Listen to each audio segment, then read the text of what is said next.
ಕಲ್ಲಿನಿಂದ ಜಜ್ಜಿ ಯುವಕನ ಬರ್ಬರ ಹತ್ಯೆ.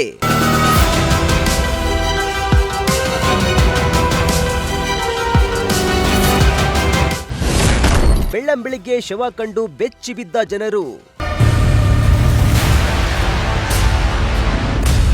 ಚಿಕ್ಕಬಳ್ಳಾಪುರ ನಗರದಲ್ಲಿ ಬೆಳ್ಳಂಬೆಳಿಗ್ಗೆಯೇ ಭೀಕರ ಕೊಲೆ ಪ್ರಕರಣ ಬೆಳಕಿಗೆ ಬಂದಿದೆ. ರೈಲು ನಿಲ್ದಾಣದ ಸಮೀಪ ಪೇಂಟರ್ ಆಗಿ ಕೆಲಸ ಮಾಡ್ತಿದ್ದ ಯುವಕನನ್ನ ದುಷ್ಕರ್ಮಿಗಳು ಹತ್ಯೆಗೈದು ಪರಾರಿಯಾಗಿರುವ ಶಂಕೆ ವ್ಯಕ್ತವಾಗಿದೆ. ಚಿಕ್ಕಬಳ್ಳಾಪುರ ನಗರದ ರೈಲು ನಿಲ್ದಾಣದ ಸಮೀಪ ಇಂದು ಮುಂಜಾನೆ ವ್ಯಕ್ತಿಯೊಬ್ಬರ ಶವ ಪತ್ತೆಯಾಗಿದ್ದು, ಸ್ಥಳದಲ್ಲಿ ಆತಂಕದ ವಾತಾವರಣ ನಿರ್ಮಾಣವಾಗಿದೆ.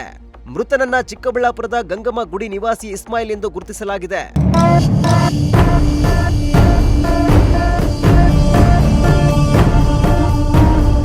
ಇನ್ನು ಕುಡಿದ ಅಮಲಿನಲ್ಲಿ ಜಗಳ ನಡೆದಿದ್ದು ದುಷ್ಕರ್ಮಿಗಳು ಕೊಲೆ ಮಾಡಿದ್ದರೆಂಬ ಅನುಮಾನ ಮೂಡಿದೆ. ಆದರೆ ಕೊಲೆಗೆ ನಿಖರವಾದ ಕಾರಣ ಇನ್ನೂ ಬಹಿರಂಗವಾಗಿಲ್ಲ.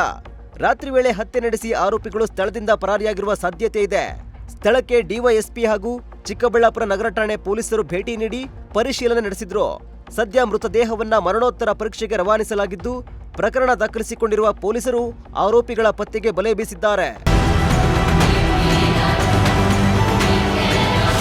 ಯುವಕನ ಕೊಲೆಯ ಹಿಂದಿನ ನಿಜವಾದ ಕಾರಣವೇನು, ಆರೋಪಿಗಳು ಯಾರು ಎಂಬ ಎಲ್ಲ ಪ್ರಶ್ನೆಗಳಿಗೆ ತನಿಖೆಯ ಬಳಿಕವೇ ತಿಳಿದು ಬರಲಿದೆ.